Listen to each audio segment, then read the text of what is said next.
Better late than never, ladies and gentlemen. Had a little technical snafu with the song. I didn't set it up correctly, so we got something else from America instead of Tin Man, so my apologies.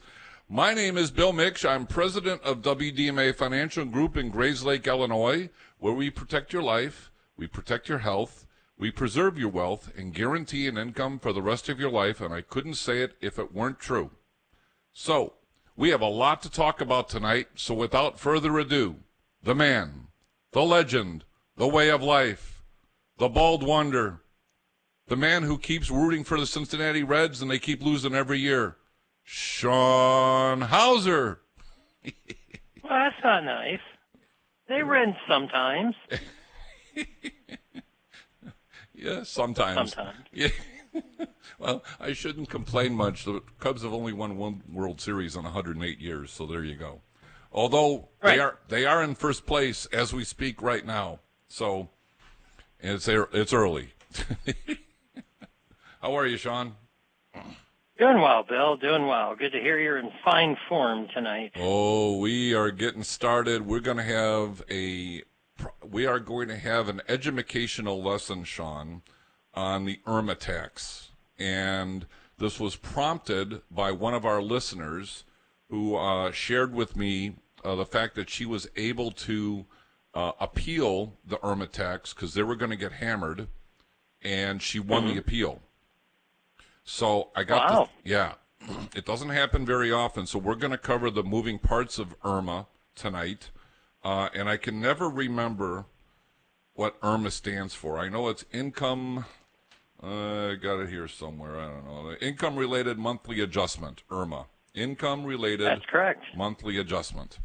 And, that'll be the only time I remember it tonight. I didn't take my Prevagen, so we're having ever so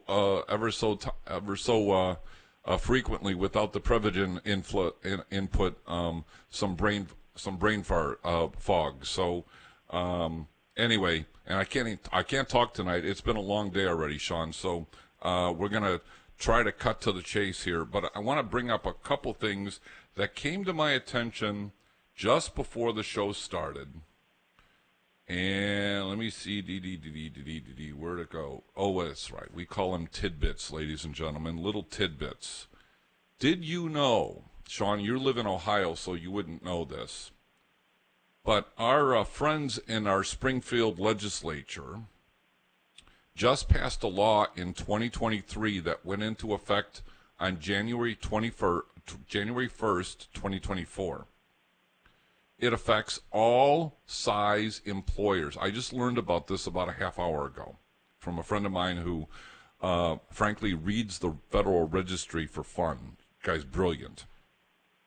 And he came across this thing by happenstance. And it basically says all workers, underscore the word all workers, are allowed to earn up to 40 hours of paid leave each year, irrespective of PTO, vacation, or even Family Leave Act stuff.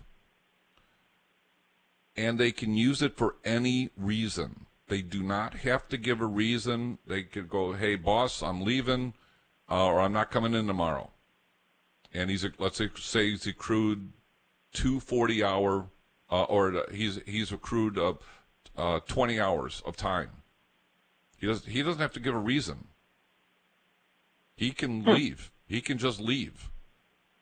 Now, there are some ways the employer can put a stop to it. They can put policies in there that say during the busy time of our year, let's say you're an accountant, so between April 1st and April 15th, you can't take leave.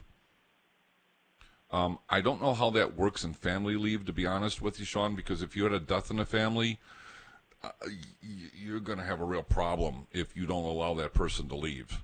Or if somebody was really sick and it's a family member, spouse, child, parent, what have you. But this is any employer size. Family Leave Act, folks, affects employers with more than 50 employees. This is any employer. So you think about the 4-person manufacturing group. And every person in that group has a key function to make that wheel go. And on one day, Bill shows up and he says, "Hey, boss. Hey, Sean. I'm not coming in tomorrow. I'm taking some PTO time." You can't ask me for what. You can't stop me, and you have to pay me. Which raises a separate question: how do I get reimbursed for insurance? Because this is a common problem in FMLA, where you can get up to 90 days, and now you have to provide reasons for FMLA, but in a lot of cases, FMLA is sudden and acute, and it demands that the person leaves because of what happened, and there is no negotiation on the front end of prior to you leaving and taking family leave how you're going to get reimbursed, Mr. Employer, for your premiums for health, for life insurance, for your disability, etc. And the employer can't send Guido the kneecap breaker after you. They can put a little pressure on you. They can, if you come back, they can double dip on you. It has to be agreed upon. They can't just, maliciously do something, but they're entitled to get their money back for sure. On the other hand, with family leave, I've seen where employees have taken their 90 days and said, "Thanks for the memory, Sean, I'm out of here." And you're stuck. You're not going to, you've had that person on for 90 days for health insurance. You've paid the whole premium. You're not getting that money back. So this is paid leave in Illinois style. There has been zero discussion in any of the media, any of the news periodicals that float through our business. And my friend actually called a few insurance companies today. I'll keep them nameless for now. And to a person, Sean, the people he talked to said, "I have no idea what you're talking about. I'll get back to you." So, little tidbit for the day. Stay tuned, folks. There'll be more on that one coming down the pipeline. So, was your weekend okay, Sean? Yep, weekend was great. Did a lot of work outside and getting ready for spring. There you go. It's not already sprung. Yeah, so we've been suffering through 40 degrees around here lately, although today was very nice in the mid-70s. I've got some friends of mine in Nebraska that were in the shooting gallery, if you will, of those tornadoes, but they didn't get hit. They could see them. They were within a block or two of their houses, but my friends were able to escape the terror that those tornadoes caused for so many people in Nebraska, and I'm suspecting in Kansas, Oklahoma as well. So our prayers go out to them, and hopefully they can gather their things as best they can and kind of regroup, but it's going to be a tough road to hoe. Our last thing before we get started here, Sean, Sally and I have booked our next 2 baseball trips. We are heading to Minnesota. For those of you who are just picking up, listening now, my wife and I have decided to do a Major League Baseball stadium excursion tour over the next couple of years. We've been to St. Louis. That was a good time. We're heading to Minnesota Memorial Day weekend. We've got the game already booked. It's Minnesota versus Texas. We haven't figured out what we're going to do either before or after, but we'll figure out something. We've got time. And then in August, we're going to the White Sox versus Cubs at White Sox Park. I've never been to White Sox Park before. I've been to Comiskey when it was Comiskey, but not the new stadium, not to my recollection at least. What I am told about with regard to, I guess it's called Guarantee Rate Field, their food is very good. The baseball team might not be. They're only like 6-24, I think. But their food is very good. So I'm looking forward to at least the food. So we'll see how that goes. All right, so let's get into it, Sean, because I've got a lot to talk about with this IRMMA thing, and feel free to chime in at any point in time. For those of you who have been listening for a while, Sean and I have talked about the IRMMA tax quite often, In fact, last week or the week before, we talked about the schedule of premiums that happen if you're filing single or filing joint or filing married but separate. There are schedules that the government has put together that if you go $1 over those thresholds, you're going to get hit with the higher premium. And the premiums can be substantial. For example, if you're between, let's say, $322,000, and I have my little chart here, Sean. It's too bad you're not here. There's a pad of paper all over the place. Greater, if you're $1 over 322,000 and under 386, you're going to get hit with $454.20 per person. And just to put things in perspective, the IRMMA tax takes place when you're about to go on Medicare. And when you decide to retire or go on Medicare, depending on the moving parts and circumstances as to when you're going to do that, the government is going to do a 2-year look back on what you made 2 years ago. Not what you made last year, not what you're making currently, but what you made 2 years ago. They will look at specifically your modified adjusted gross income. There's some other parts to that too, Sean. I'm going to get to that in a second. But essentially, they're looking at your modified adjusted gross income. And if you did very well, you're going to get hit with those taxes. There are ways in which you can fight these they call them surcharges. They're taxes, folks. That's what they are. Because you did so well that even though you're retiring and you're probably cutting your income by a third, the reality is that you did so well that you can afford to do this. But these are circumstances where life-changing events can cause you to make an appeal, and I'm going to cover these in 2 different ways, so bear with me. If you get married, if you get divorced or have an annulment, you have a work stoppage, a reduction of hours, loss of a pension, or death of a spouse. These are life-changing events that allow you to go to the Social Security Administration and appeal your IRMMA tax. There is a website called Healthcare Retirement Planner Resources, or a link that you can go to on the Social Security website. And amongst the things that you can look at there is this form called SSA 44. It's an application for Medicare and the prescription drug plan to help you reduce your IRMMA tax. And I just said prescriptions because the IRMMA tax not only affects your Part B as in boy premium, but it also affects your Part D as David, or your drug plan, particularly if you're buying a Medicare supplement and a separate drug card. You're going to have separate premiums added on top of what would otherwise be your normal premium for Part B and Part D. And if you go into a Medicare Advantage plan, you're not going to escape the IRMMA tax, because IRMMA is attacking, if you will, your Part B premium, which you all need to have whether you buy a supplement or you buy a Medicare Advantage plan.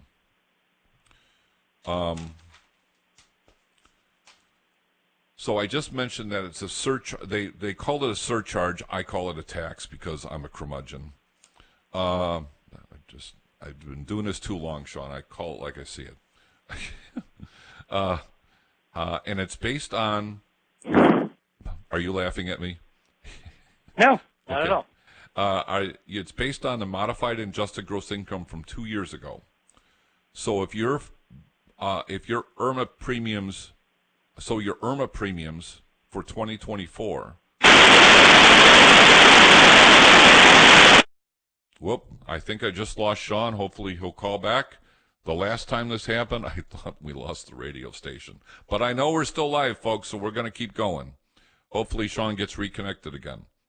So the IRMMA premium is based on, if you're getting premiums in 2024, it's based on your 2022 income taxes. It applies to all, as I said, it applies to all Medicare and Medicare Advantage plans because you're buying Part B and possibly Part D if you're buying a separate drug card plan. Typically in a Medicare Advantage program, the drugs are a part of the Medicare Advantage plan. However, there isn't a separate premium, so the surcharge would be on Part B only for those of you on Medicare Advantage. There are no phase-outs. In other words, if your income remains high, it's not going to go away. It might diminish over time, but it's not going to go away. And as I said earlier, if you're $1 over the threshold, you're going to pay the higher premium.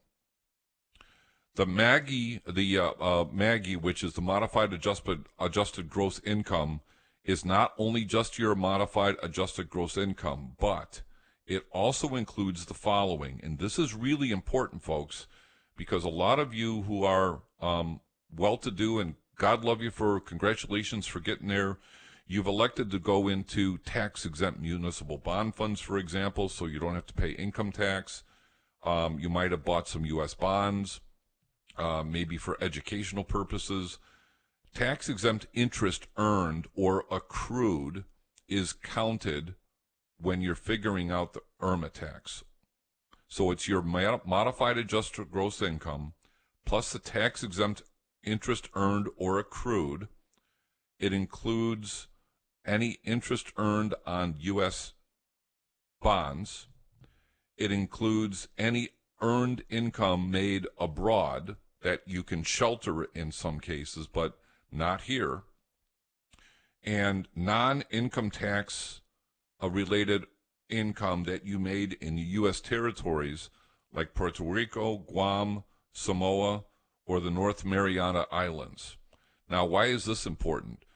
Puerto Rico seems to be a very interesting state for some people to be migrating to right now. And I don't know the specific reasons why, but I happen to have a client that just did that a few months ago. They specifically moved out of the States and moved to Puerto Rico, and I'm sure there's a tax reason why. But for purposes of the IRMMA tax, any earned income they make there has to be counted when they're factoring their IRMMA tax. As I said, I'm going to cover this again. Filing an appeal, there is, if you get married, if you get divorced, death of a spouse, work stoppage, work reduction, involuntary loss of property income, didn't cover that one before. We're adding this one. This is new to the list. This is why I'm talking about this again.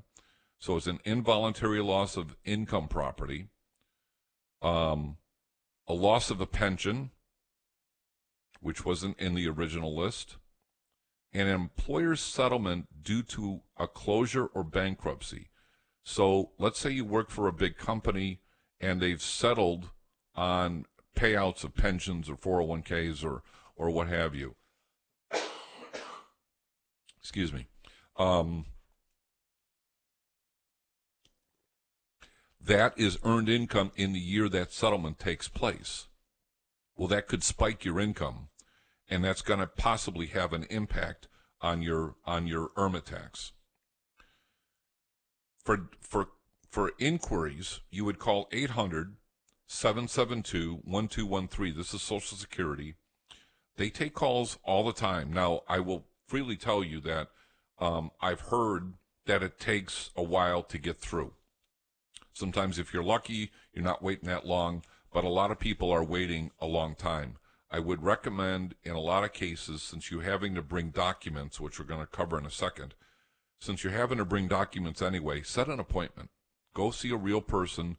My understanding of this process from the client of mine who actually won her appeal is that they're very nice about it, they understand, and they help you through the process, which is unique because Social Security on other parts of the Social Security plateaus of things that you have to deal with, like your income, for example, when do I take my Social Security, they're not allowed to help you. This is the one of those rare cases where they can help. So what are some other ways in which you can help yourself reduce income if you're going to maintain a higher level of income? What are some things that you can do? Well, you can make a charitable donation from your IRA. It's called a qualified charitable donation, QCD. This actually is going to help you in terms of your required minimum distributions, which are going to occur at age 73, because that counts as a distribution for purposes of RMDs. But if you're giving the donation, while it may not be tax deductible, it does reduce your income in the year you're doing it. So it is definitely worthwhile. And all of these things I'm going to talk about here, absolutely talk to your tax advisor. I do insurance for a living, folks. I know what I'm doing here, but I don't do your taxes. Your tax professional, your CPA, does those. I would encourage you to talk to somebody like me or an advisor, but talk to your tax advisor also to make sure that you're not going to cause yourself a tax bomb. And here's where the tax bomb could occur. You're going to convert, I'm sorry, I'm getting ahead of myself. You can use Roth IRA money instead of your traditional IRA money for withdrawals, because Roth money is not income taxable. You've already paid the tax on it. I'm going to get into more detail with Roth IRAs here in a second, but you can use Roth IRA money in lieu of your traditional IRA money to help reduce your income. You could spread out the withdrawals for cash across a few years. As an example, you have a boatload of money, you want to buy a car, it costs $80,000. Maybe you split the difference. In December, you give the car dealership $40,000, you finance the rest of it, and then the next year in January, you take another $40,000 distribution. That way you spread out the task, the dollars that are coming out of your IRA into 2 different tax years, ergo helping you to diminish or reduce the possibility of getting an IRMMA tax. So split the difference if you can. In other cases, you may be just better off financing.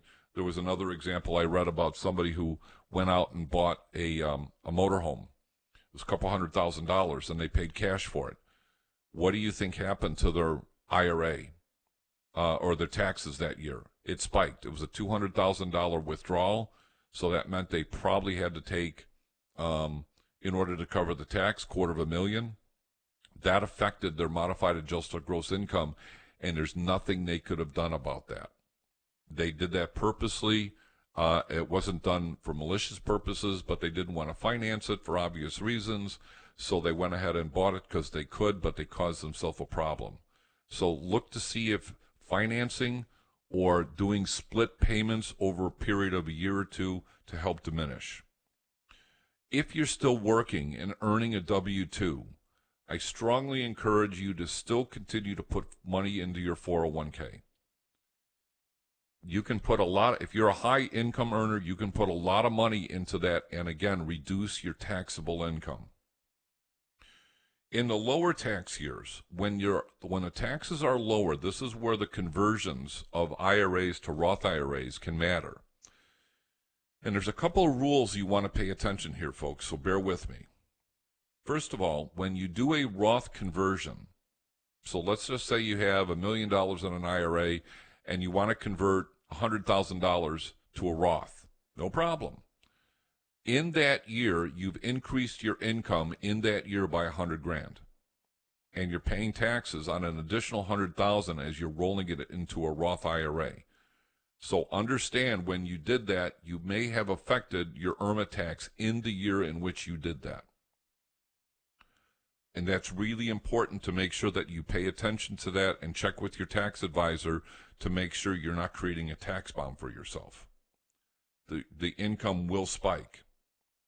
Here's another rule of something to consider, and this is very important for those of you who are not going to retire, or maybe you're in your late 50s or early 60s and you're not going to retire until 67 or possibly 70. There is a 5-year holding period when you convert a IRA to a Roth IRA. What does that mean? It means that you cannot take any of the earnings out of that Roth IRA for 5 years so that you don't end up with a 10% penalty for early withdrawal. So let's say you're 59, and I have a client like this. They have $250,000 in a traditional IRA. I have recommended, first of all, talk to your tax advisor, but I have recommended take $50,000 each year, pay the tax at age 59, age 60, 61, 62, 63. It's 5 years, right? The withdrawals between 59 and 62 will be clear of that 10% penalty when you turn 67. You only have to worry about age 63 when you did it, in my example.